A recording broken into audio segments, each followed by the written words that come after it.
Hey, good afternoon, everybody, and welcome back to the channel.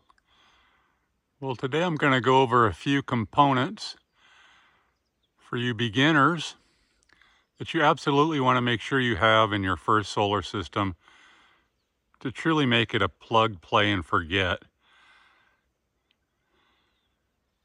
Beautiful day today.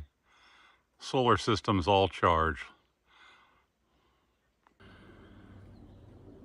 So you've got your solar panels all hooked up and you're catching great sun like we are here today. Just couldn't be better. Systems are already full early in the day, and you don't want to think about it. You just want to know you have power to use what you want to use throughout the day and especially at night. So I was just having a conversation the other day with somebody who's going to move off grid for the first time ever, wants to live on solar. They don't know anything about it. They will have a system installed, and they were concerned about, once it's installed, can it truly be worry-free, maintenance-free, with having no experience whatsoever.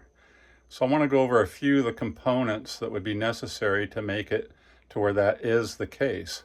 For those of you that have no experience with solar, but you had it installed, and then you don't want to worry about it. You just want to have power when you turn it on. So I'm going to go over a few of the components that you would want to make sure you had to make it that way. So while I won't go over every single component in your solar system, I'm going to go over the main items that you will need to have to make it truly a maintenance-free and worry-free situation once it's installed. So number one on that list would be go with some maintenance-free batteries. I would strongly suggest you go with lithium iron phosphate, such as these batteries here. They've been in production for a couple of years. They work great. They're going to last you a very long time. They have built-in protection. And like the old days of lead acid batteries where we had to watch water levels and watch how far we were discharging them, by and large, you do not have to worry about any of that with these. They can withstand a 100% depth of discharge, unlike the lead acid of old. And of course, there's no water to be put in these. These are a solid state chemistry, so you don't have to worry about them once they're hooked up correctly. Maintenance-free batteries. That would be number one thing you want to make sure and get. Stay away from lead acid. In my opinion, they might seem like a cheap choice to do initially, but they're really not. These will last so much longer, and by having so much more ability to be discharged, you just don't have to watch them. So get yourself some good batteries. Strongly suggest going with lithium iron phosphate. So now that you've got your good quality batteries that you don't have to worry about, require no maintenance, the next thing I would strongly suggest is on your charge controllers, you want to get MPPT solar charge controllers. These are from Victron. They're very good for a plug and play and forget type of a system. They have a lot of pre-programmed parameters in them for the type of battery you may be running. And once that is set properly, you can largely forget about that as well. And I'll show you that they also come with an app that you can download to your phone or your tablet, and you can see as you learn and watch how they are charging, discharging, and whatnot. And I'll give you a peek at that. So these type of charge controllers are just really fantastic for a plug, play, and forget, because once you have it set to what you need, you don't have to be looking at it every day. It will take care of itself. There's a couple little indicator lights down here you can see that are on. They will show you what state of charge you're in. If you want to look further, you can go to the app, which is downloadable to any of your devices, and look at each charge controller. I have two, one named Chins, one named Chins lower string. And that is just because of that solar array I started this battery with, or this video with. The top string is here and the bottom string is here. Each one has 500 watts of power coming in. This may be more than a beginner wants to know about, but at any rate, as you learn about your system after it's installed, this is a great thing to have. These type of charge controllers with an app. You can see here, it shows you what the voltage is for your batteries, how much power is coming in, 331 watts, what state of charge it's in, how much you've put in there today, and how many amps are coming in. So, and you could also, for a different look at it, just tap it, and there, and it shows you. And this is a great way to learn about your system, is by just looking at the app, and shows you how much power you're taking. You can go to the history. So there you got 360 some watts of power going into those batteries as it's finishing up its charge. And then you can go back and look at the history, and same thing, you'll get some parameters down here, show you how much you're putting in every day to go all the way up to a complete full charge. So that may be more than you want to do, but once you have it in there, you could probably start learning a little bit more just from the app. But strongly suggest you make sure and get some decent charge controllers. It's hard to beat Victron for a plug and play, because they do have, like I said, some preset parameters for you to plug in, and then you can largely just forget about your system. And then if you want to get more specific, it's right there with just a touch of your tablet or phone.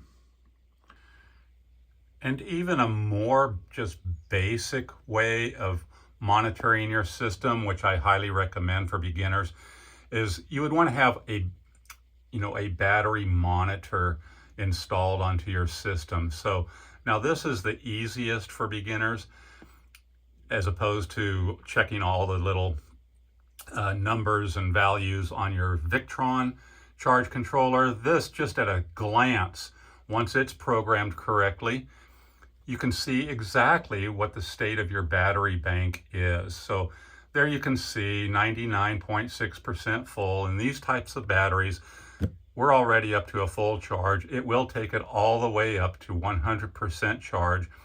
And then when you use your solar system to run whatever you're running, you can start to get an idea of how much you're draining your batteries throughout the day. And of course, overnight, you get up in the morning and you can just at a quick glance see what your state of charge is. So besides the batteries, of course, and a decent charge controller, I would strongly recommend you get a battery monitor to show you exactly what the state of charge is. And you can just walk by that at any time and take a glance at it and see that you're doing just fantastic. And if you're starting to draw this down, way low, then, you might need to add some solar panels, add a battery, whatever. But if you built your system appropriately by what you know your needs are going into building your system, this is something you really want to have, something at a glance. And these are really the top components: decent batteries, decent charge controllers, right there, and a battery monitor. And all of these other little pieces of this system, to a complete beginner, might not mean as much. We've got breakers and bus bars and fuses, but if you had a system installed for your first off-grid experience, and all you want to do is just be running your refrigerator, watching your TV, and not thinking about it, those are the three main things I would make sure you have. Really good batteries, programmable MPPT solar charge controllers, for sure, hard to beat Victron, and a battery monitor. All these other components are part of a plug-and-play system, but those three things that I just mentioned, I think, are the most important to consider. So these type of batteries have built-in protection, so they won't be overcharged, over discharged.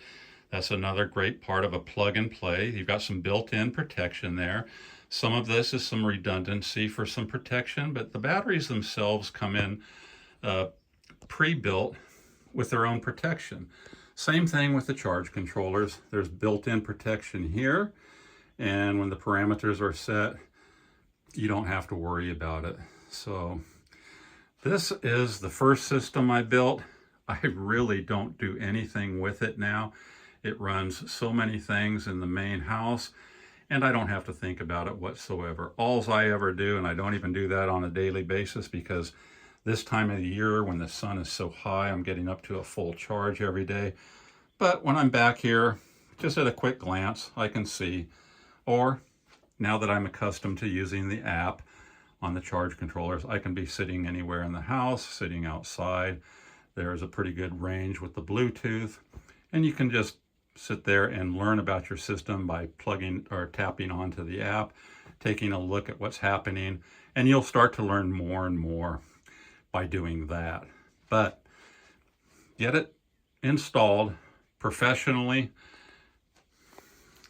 especially for you beginners that you absolutely want to go off grid. You don't know anything about living off grid, but you're determined to do it.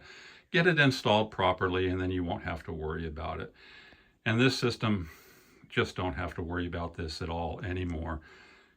Quick morning glance at that, I can see, I know exactly how much power I'm using on a daily basis. Everything's just working fantastically. So yeah, this video is really geared for the person who doesn't know anything about solar, but they want to do it. And there are plenty of videos out there that would show you how to build a system such as this. But those are the main things that I can think of. Definitely good batteries, battery monitor, good charge controller, inverters and other things, shut-off switches. Yeah, you want to have those for a little more protection, but when you're getting ready to make the big plunge, get yourself a good charge controller, some good batteries, and a battery monitor.